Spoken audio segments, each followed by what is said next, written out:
Memohon berkasihan segala puji bagi Allah yang senantiasa melimpahkan rahmat taufik serta hidayah kepada kita hingga di kesempatan dini hari ini kita masih diperkenankan olehnya bisa jumpa kembali di 90 FM Pelabuhan Badenta dalam program Bincang Ramadan edisi malam hari ini di lembar yang ke-8 Ramadan 1446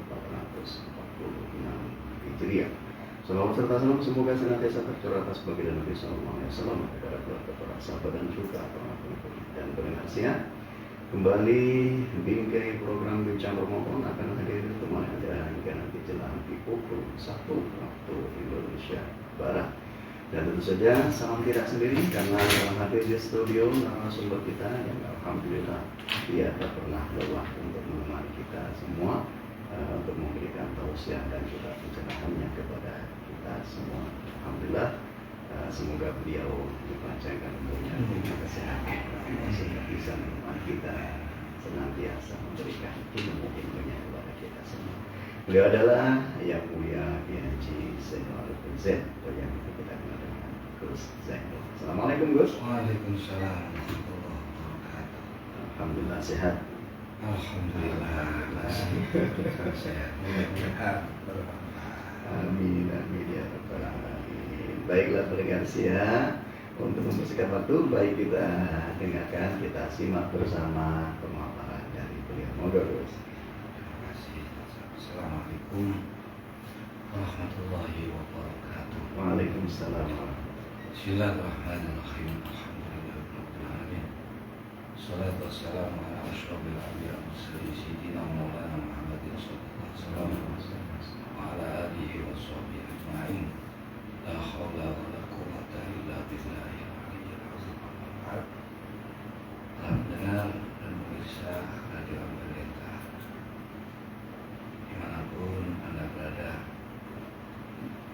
alhamdulillah sampai malam hari ini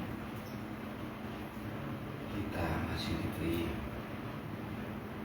umur oleh Allah, masih mendapati bulan Ramadan tahun ini juga sampai malam hari ini di malam yang ke-8. Mudah-mudahan apa yang telah kita amalkan, apa yang telah kita lakukan dari ibadah maupun amal soleh semoga diterima oleh Allah Subhanahu wa Ta'ala, dan apa yang kita lakukan dari hal yang tidak disukai sama Allah semoga diampuni dan dihapuskan oleh Allah bi hurmati syahril Ramadan. Dan semoga Allah masih memberikan umur kepada kita semua, juga memberikan kesehatan serta kekuatan kepada kita, masih bisa terus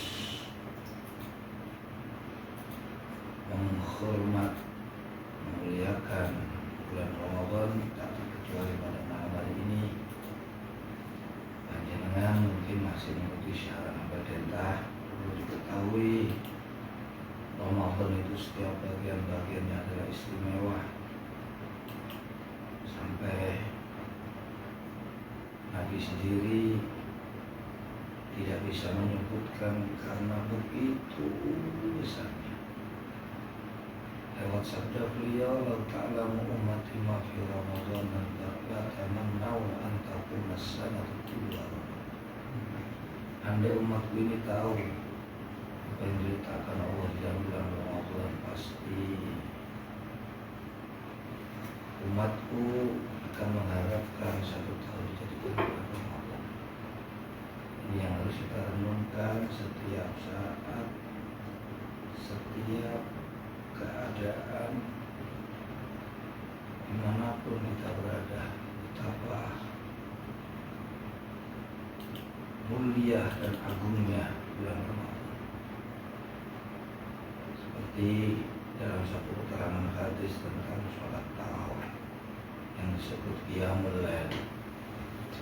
Qiyam lail di bulan Ramadan seperti yang diterangkan oleh Imam Nawawi, yang populer hadis sering kita dengar, man qama ramadhana imanan wa ihtisaban ghufira lahu ma taqaddama min dhanbihi wa ma ta'akhkhara.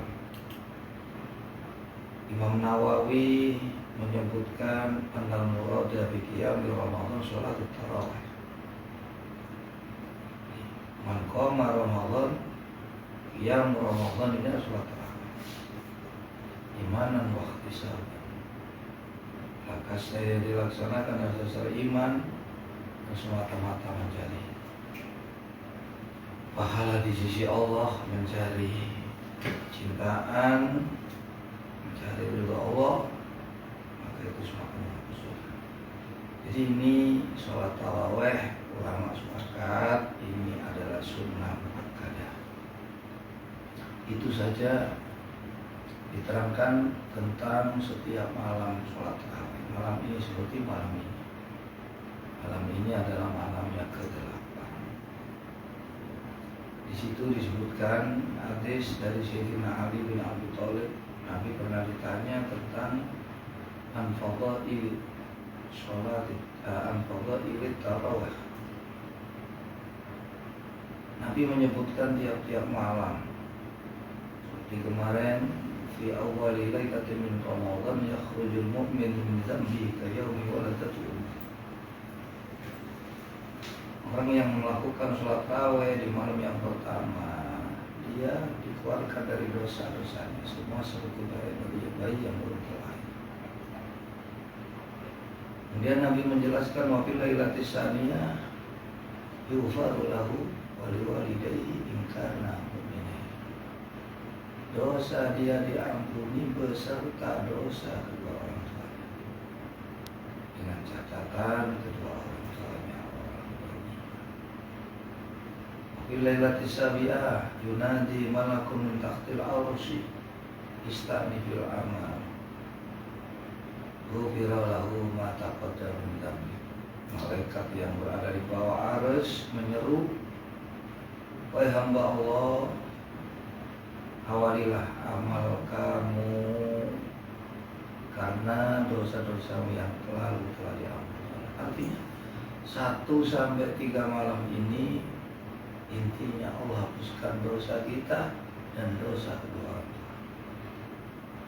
Hari yang keempat Allah berikan pahala fil lailati rabi'ah lahu mislu qiraatil Qur'an wa Taurat wal Injil was Zabur. Diberikan pahala seperti telah membaca kitab Taurat, Zabur, Injil, Al-Quran. 4 kitab. Kalau Al-Quran mungkin kita semua sudah sering baca, tapi kita belum tentu tahu kitab Zabur, kitab Taurat, kitab Injil yang asli. Nah, ini kita bisa mendapatkan pahala seperti membaca 4 kitab suci di malam yang keempat. Di Lailatul Qadar di malam yang kelima, Allah berikan pahala. A'tahullahu mislaman shalla fil masjidil haram, masjidil nabawi wal masjidil aqsa. Allah berikan pahala seperti telah sholat di Masjidil Haram, Masjid Nabawi dan Masjidil Aqsa hanya di dalam 20 rakaat di malam yang keempat. Di malam yang kelima, dan malam kelima itu, yang di malam yang keenam wafilailati sadisah atahullahu mislaman tawfa bil baitul ma'mur wa yastaghfiru lahu khadirin. Allah berikan pahala seperti telah melakukan tawaf di Baitul Ma'mur. Baitul Ma'mur ini Ka'bahnya penduduk langit. Kalau Ka'bah penduduk bumi, ini Ka'bah fil Masjidil Haram. diterangkan oleh para ulama, posisi Baitul Ma'mur ini persis di atas Ka'bah Baitullah yang ada di Masjidil Haram. Itu letaknya ada di, beliau diterangkan oleh baginda Nabi SAW yang pernah melakukan perjalanan Mi'raj. Baitul Ma'mur ini ada di atas langit yang ketujuh. Itu tempat yang selalu dikelilingi malaikat. Waf. Dan kita kalau mau naik ya hampir tidak mungkin ya. Tapi Anda sholat tarawih bisa seperti yang mendapat pahala. Tawaf di Baitul Ma'mur itu malam ke-6. Ini barang sunnah itu besar, apalagi barang fardu. Belum lagi ditambah astagfirullah hajarin materi, bebatuan, pasir, semua memintakan ampunan dosa. Apabila ilati sabi'a faka'anna ma'adraka Musa alaihi salam wa nasarahu ala fir'aun. Siapa yang sholat tarawih di malam yang ke-7, maka Allah hidupkan dia seolah-olah itu di zaman Nabi Musa, kemudian membantu Nabi Musa memerangi Fir'aun, sang raja Irak. Bayangkan kita memerangi raja, ini rajanya raja Fir'aun, kita tahu sejarahnya penguasa dunia. Tapi Nabi Musa menghadapi Fir'aun dengan dibantu oleh kakaknya Nabi Harun. Karena beliau lebih cerdas, lebih fasih. Tapi Nabi Harun bertindak untuk mengawal Nabi Musa. Yang notabene Nabi Musa ini kurang fasih. Ya karena lidahnya pernah menelan bara api.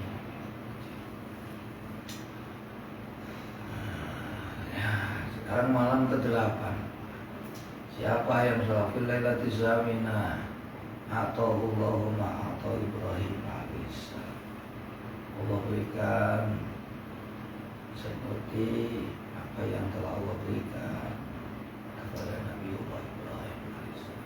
Yang tertinggi adalah Nabi Ibrahim diberikan gelar wattakhadallahu Ibrahim khalila. Disebutkan di dalam surat An-Nisa ayat 125, "Waman ahsanu dinan mimman aslama wajhahu lillahi wa huwa muhsin wattaba'a millata Ibrahim hanifan wattakhadallahu Ibrahim khalila."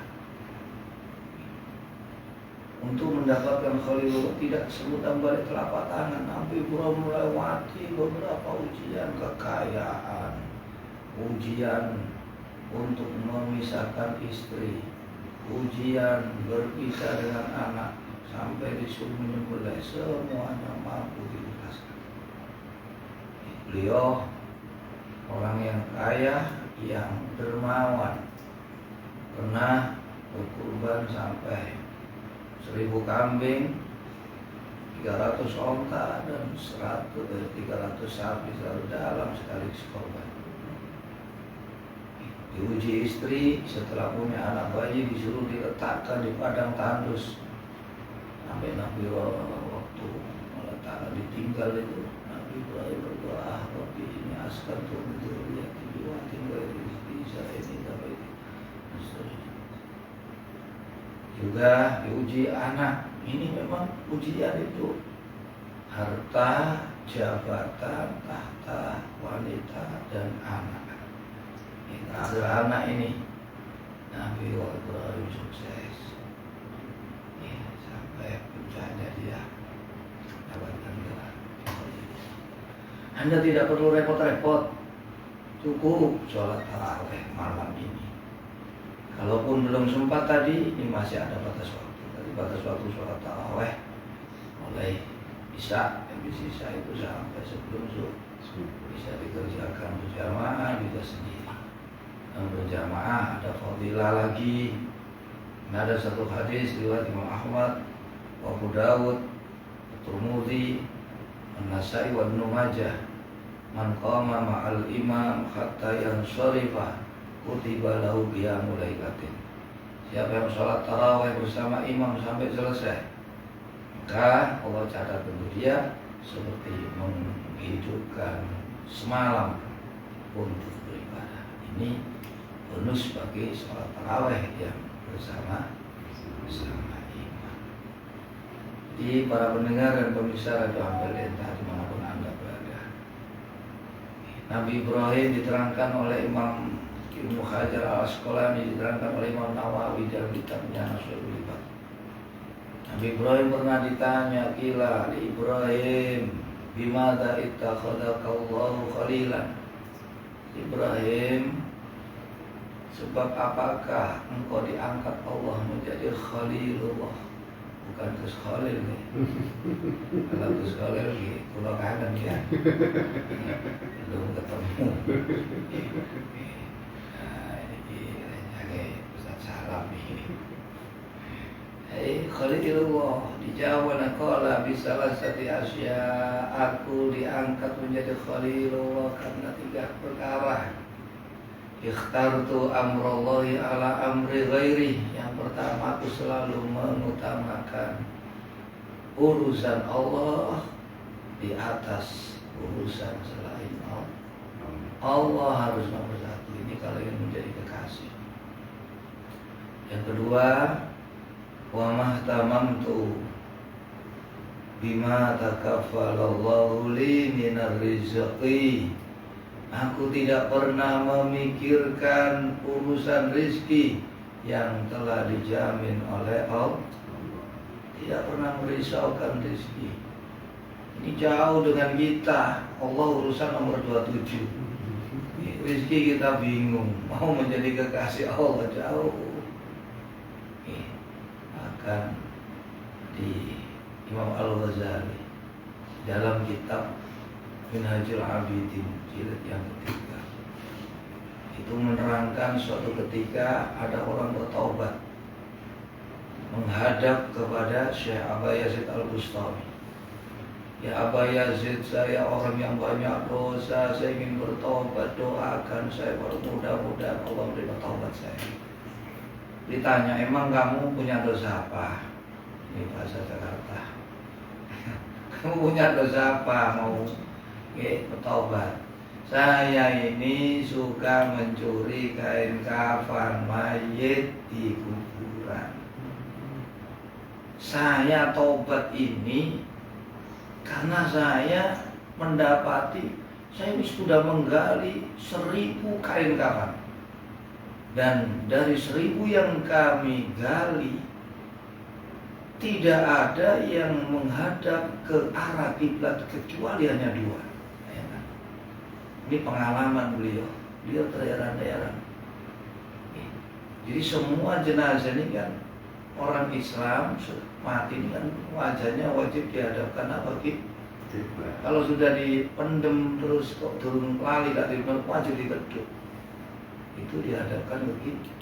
Tapi beliau bercerita, setiap saya mencuri kain kafan, semua jenazah tidak ada yang menghadap, semuanya membelakangi kiblat kecuali 2 jenazah. Apa jawaban Syekh Abu Yazid Al-Bustami? Kasihan sekali itu yang tidak menghadap kiblat, dikarenakan mereka saat hidup suka merisaukan rezeki yang sudah dijamin oleh Allah. Ini peringatan.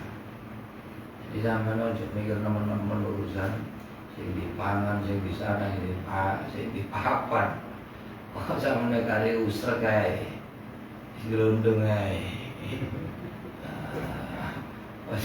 Ojo dipikir nemen ojo susah mergo napa sandang pangan. Sing disusah iku sampean urusan ambil pangeran beres apa ora. Mau ngaji yo enggak, sembahyang enggak khusyuk, enggak tahu dipikir yo khusyuk istiqomah ya sejamaah. Nah, pernah dipikir. Ini untuk menjadi kekasih Allah selalu mendahulukan urusan Allah di atas urusan yang lainnya. Yang Yang kedua, tidak pernah merisaukan masalah rezeki yang telah dijamin oleh Allah. Yang ketiga, wa ma tahasyaitu wa ma tawaddaitu illa ma'adhaif. Aku tidak pernah makan sore, tidak pernah sarapan pagi kecuali bersama dengan tamu. Ini artinya beliau ini selalu mengundang orang. Setiap beliau makan pagi, makan sore. Artinya jiwa sosialnya, kasih sayapnya kepada sesama manusia ini sungguh luar biasa. Inilah mungkin yang menjadi bahan renungan kita.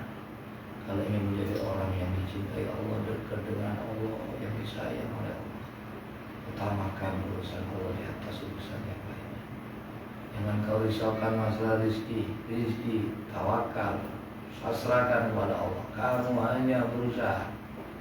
Jangan kamu forsir otak kamu, pikiran kamu hanya memikirkan masalah rezeki, dan berbuat baiklah kepada sesama. Mudah-mudahan Ramadan tahun ini Ramadan yang berkah untuk kita semua. Amin. Amin ya Allah ya Rabbal. Baik pendengarnya, demikian pemaparan di awal jumpa kita di Bincang Ramadan dini hari ini tentang hikmah ini masih sebagian ya, hikmah tarawih yang kita laksanakan hingga di malam yang ke-8.